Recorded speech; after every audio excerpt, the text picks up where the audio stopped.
पूर्व के व्याख्यान में हमने संगीत और संवेदना के बारे में प्रारंभिक परिचय प्राप्त किया, संवेदना की परिभाषाएं जानी और संवेदनाएं कितने प्रकार की होती है उनके बारे में जाना।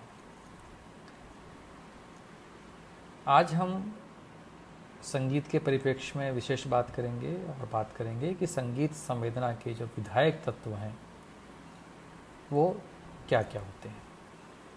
मैं डॉक्टर RM शर्मा, सह आचार्य संगीत। तो जो संगीत संवेदना के विधायक तत्व हैं उसमें सर्वप्रथम बात करें वो है तारता या पिच की। तारता को ही नाद का ऊंचा नीचापन भी कहते हैं।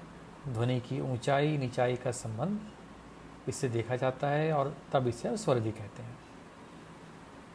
साधारण भाषा में इसको हम स्त्री पुरुष तथा बच्चों की बोली से समझ सकते हैं।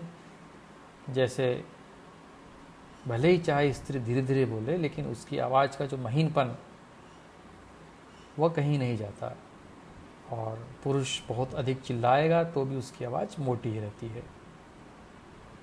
जिस आवाज़ को हम महीन कहते हैं उसे संगीत की भाषा में ऊंचा स्वर कहते हैं, तथा जिसे हम मोटी आवाज़ कहते हैं उसे संगीत की भाषा में नीचा स्वर कहते हैं। और इसी आधार पर संगीत के 7 स्वर बने हैं। भारतीय संगीत में यह संवाद तत्वों पर आधारित है और विज्ञान में इसे आंदोलन संख्या के आधार पर जाना जाता है। स्वर की आंदोलन संख्या जितनी ज़्यादा होगी स्वर उतना ही ऊंचा होगा। जैसे हम स्वरों के आधार पर समझाएं,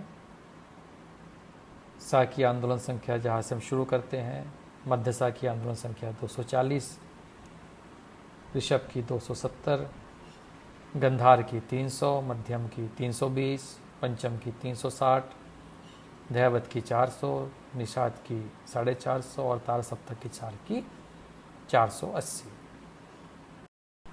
पिच की परिभाषा अगर हम देखें तो सिशोर जो विद्वान है उन्होंने इस प्रकार दी है। Pitch is that qualitative attribute of auditory sensation which denotes highness or lowness in the musical scale, and it conditional primarily on the frequency of sound waves. इस परिभाषा के आधार पर तारता के संबंध में निम्नलिखित निष्कर्ष बताए जा सकते हैं। पहला, तारता उन 4 स्वर टोनल संबंधी विशेषताओं में से एक है जिसके द्वारा इस प्रकार की संवेदना की अभिव्यक्ति होती है, जिससे हम तारता को अन्य संवेदनाओं से अलग कर सकते हैं, जैसे रंगों अथवा स्वाद। दूसरा है, तारता स्वर के ऊंचे नीचेपन को बताता है, जिसके द्वारा हम संगीत के सप्तक की पहचान कर सकते हैं। और तीसरा जो निष्कर्ष है कि तारता के द्वारा मानसिक तथा सांगीतिक संबंध स्थापित करने में मदद मिलती है। दूसरा विधायक तत्व क्या है? तारता विभेदन, या जिसको बोलते हैं पिच डिस्क्रिमिनेशन। तारता के सूक्ष्म परिवर्तनों को समझ लेना ही पिच डिस्क्रिमिनेशन कहलाता है। इसी को हम सांगीतिक योग्यता भी कहते हैं। एक संगीतकार स्वर के जितने सूक्ष्म अंतरों को पहचान लेता है वह उतना ही उच्च कोटि का कलाकार माना जाता है। तारता विभेदन पर मनोवैज्ञानिकों ने कई प्रयोग किए हैं। 2 स्वरों को अलग अलग वाद्यों पर लिए जाएं, जैसे सितार, तथा धीरे धीरे तार को उतारा जाए, फिर सुनने वाले की परीक्षा ली जाए कि तारता के इस विभेदन को वह किस तरह से समझ सकता है।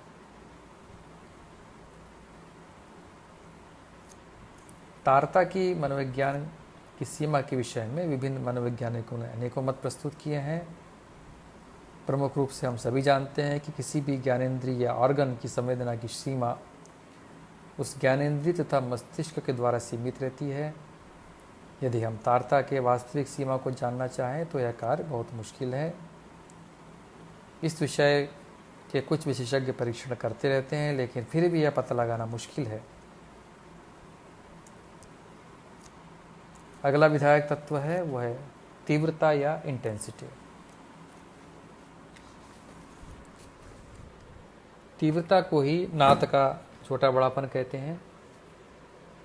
तीव्रता से तात्पर्य आवाज़ के ज़ोर या लाउडनेस से है। यदि किसी तार को हल्के हाथ से छेड़ें तो धीमी आवाज़ निकलेगी और इसे ज़ोर से छेड़ें तो आवाज़ ज़ोर से निकलेगी।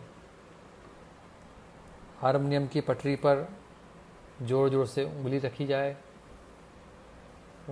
मतलब साथ में उसके पीछे से हवा भी ली जाए तो आवाज़ ज़ोर से निकलेगी, और हवा धीरे धीरे दी जाए तो आवाज़ धीरे से निकलेगी। तीव्रता और तारता के अंतर को प्राय लोग नहीं समझ पाते हैं। तीव्रता कंप विस्तार पर निर्भर है। विस्तार जितना ही बड़ा होगा तीव्रता भी उसी हिसाब से बढ़ेगी, अर्थात ध्वनि का कंप विस्तार जितना होगा वायु में उतनी सघनता पैदा होगी।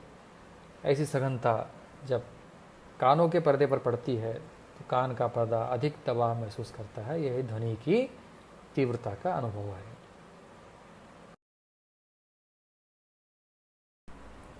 सांगीतिक ध्वनि की तीव्रता संबंधी विशेषताएं अगर हम देखें तो पहली जो है वो बीट्स, यह एक मुख्य तत्व है। इसमें समय अनुसार रुक रुक कर तीव्रता का प्रदर्शन किया जाता है। एक सेकंड में जितनी बार बीट्स बजाई जाती है वह यह बताती है कि दो तरह के बीटिंग टोन्स की आंदोलन संख्या में क्या अंतर है। दूसरी विशेषता है अनुनाद या रेजोनेंस।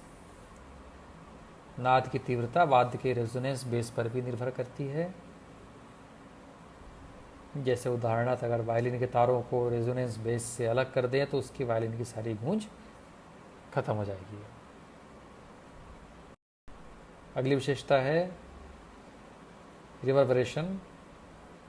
नाद उत्पन्न करने के बाद जितनी देर तक वह ध्वनि सुनाई दे उतने समय को टाइम ऑफ रिवर्बरेशन कहते हैं। और अंतिम क्या है, नाद की जाति, या अंतिम तो नहीं कहेंगे, नाद की जाति में तो देखेंगे कि व्यक्ति की आवाज़ एक दूसरे से भिन्न है। कई वाद्य एक ही स्वर में बजने पर भी सभी वाद्यों की ध्वनि अलग अलग पहचान में आती है कि यह मुख्य वाद्य सितार है, या सरोद है, वायलिन है, तो ये होगी नाद की जाति। फिर नाद का काल या समय, ड्यूरेशन टाइम, कोई नाद कितनी देर तक सुनाई देता है उसे नाद का काल कहते हैं। और एक बात हुई नाद की विपुलता या वॉल्यूम। ध्वनि की विपुलता उत्तेजक की आंदोलन संख्या, तीव्रता, काल वाद्य की बनावट आदि पर निर्भर करती है। नीची ध्वनि तथा ऊंची ध्वनियों के विपुलता कुछ अधिक होती है, लेकिन केवल नाद के ऊंचे नीचेपन में नाद की विपुलता निर्भर नहीं होती, क्योंकि नाद के स्थिर रहने पर भी उसकी तीव्रता के साथ साथ नाद की विपुलता में भी अंतर होता रहता है। तो आज के व्याख्यान में हमने संगीत और संवेदना के अंतर्गत संगीत संवेदना के जो विधायक तत्व हैं उसके बारे में जानकारी प्राप्त की है।